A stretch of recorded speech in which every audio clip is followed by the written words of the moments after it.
Hello, Bible Super Geeks.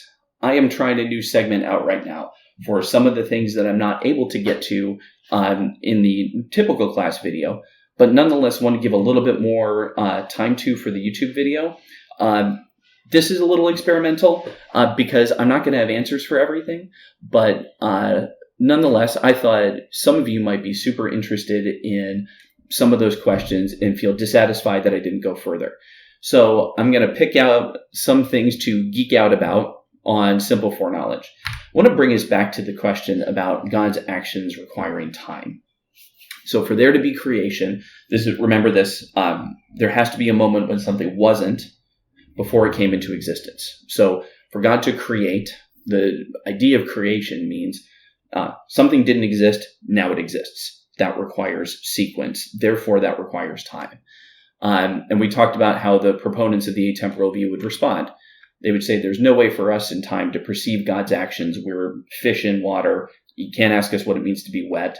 That's it's meaningless. We're so bound in our own timeness and in our sequence that this is inaccessible to us. God's emotions then are anthropomorphisms.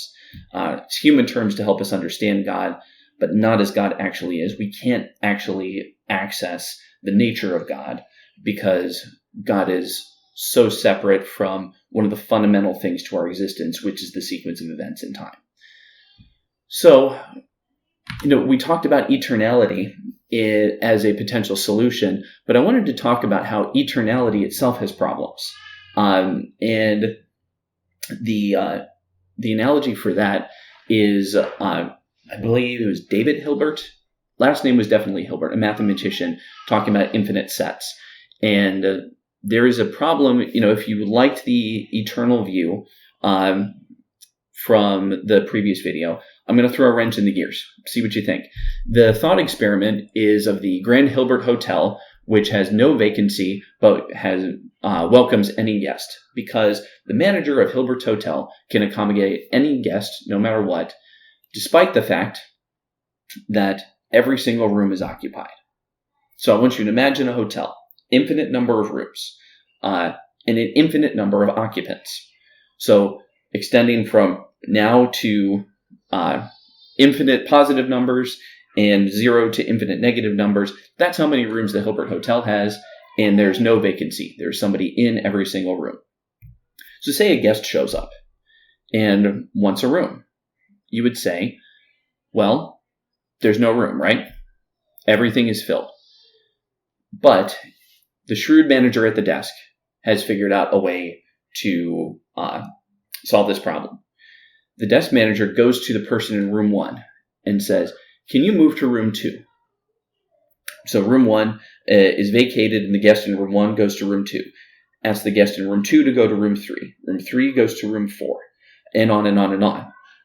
And so because there are an infinite number of rooms, there's always a room for somebody to go into.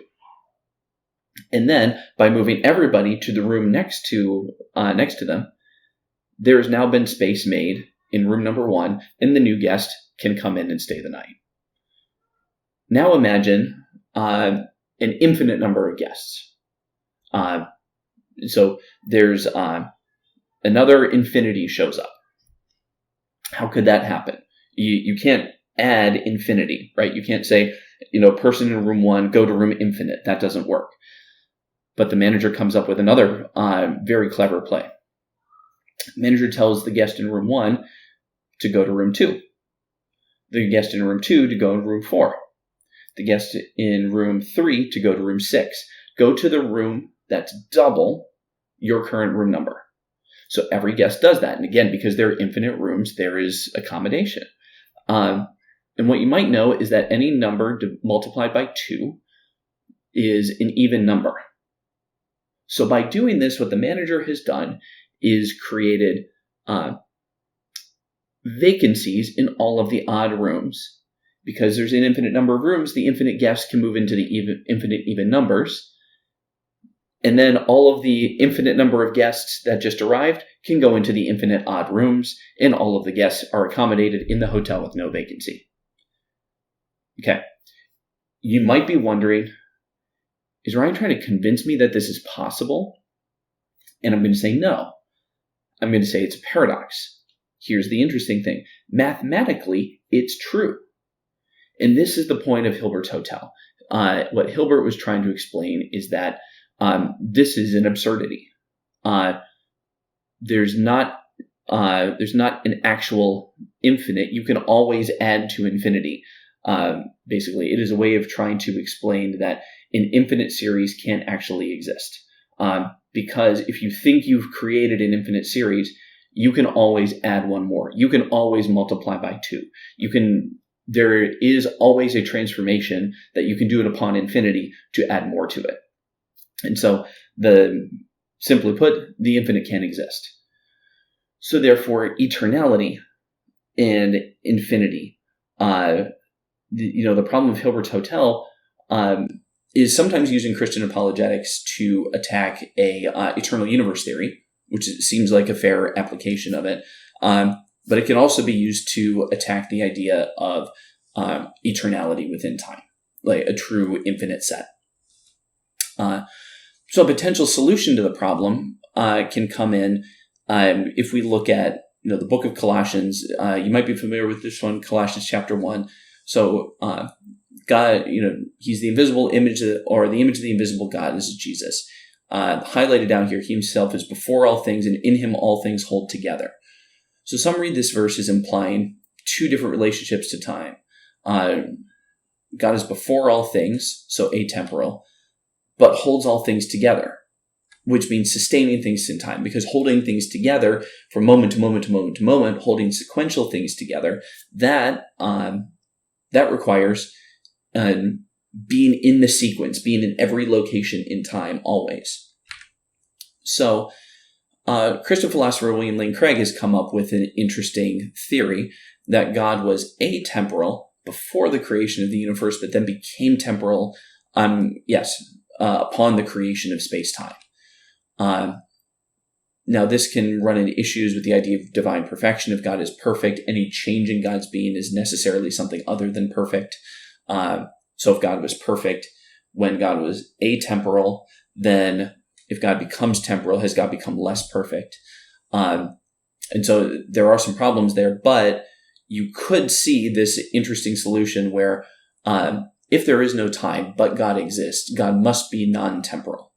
But all of the non-temporal problems are still there. How do you deal with it? Well, William Lane Craig has posited that God entered into time when time was created and now inhabits the timeline.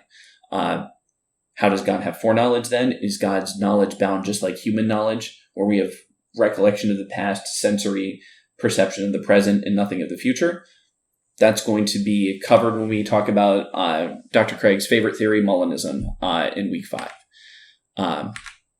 So if someone posits the simple foreknowledge view,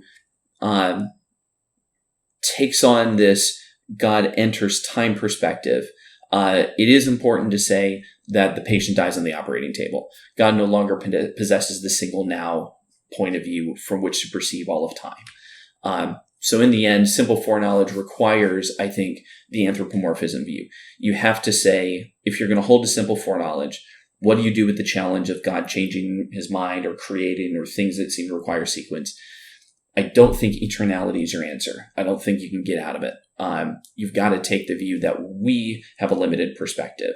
What is sequence to us is still a single now to God, and there's no way that our language can describe God other than using categories that are just, they make sense to us, and they're the description of our perceptions, and we can think no other.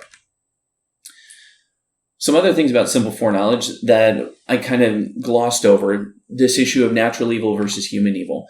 So simple foreknowledge is often used as a way to keep God from being considered the author of sin. So God is passively observing everything. Therefore, God doesn't cause any problems. It does this successfully. God's passive knowledge of the future does not make God responsible for evil or suffering that takes place in time. However, I shouldn't have said evil and suffering. God is not responsible for human evil. Natural evil, though, is totally different, and in my view represents a significant theological problem for simple foreknowledge. God's passive knowledge of what occurs in time, along with God's decision not to prevent it. Simple foreknowledge believes God can still choose to enter in and act. God is powerful enough. God just doesn't determine free actions, but God does intervene whenever God sees it appropriate. So because God observes all things in time and God has the power to prevent it, the simple foreknowledge God can be accused of culpability for the needless suffering at the hands of natural evil. So God doesn't have a purpose in those things. They just happened in the course of the universe. So God made the universe. God saw that it was going to happen. God chose not to prevent it from happening. And so you could accuse God of negligence and tacit approval, deliberate indifference to the fact that those things were going to happen. It is worth saying that every model of foreknowledge has to contend with this point. This is not unique to simple foreknowledge. In fact, I think if I'm going to geek out for a moment, every view that I permit myself these musings and geek out, every view that has God knowing the future, whether it's passive or active, has to deal with the fact that God allows this to take place. And so there ends up being much less of a difference than people might think between passive foreknowledge and active foreknowledge, God causing things to happen, when it comes in particular to natural evil. In both cases, God is powerful enough to stop it. In both cases, God knows it's going to happen. And in one case, God knows it's going to happen because God causes it. The answer is God has a purpose in causing it. In the other case, God doesn't cause it. But since God still lets it happen, the natural evil, not the human evil, but the natural evil, I think you're almost reduced to the same philosophical position that God has a purpose in continuing to let it happen.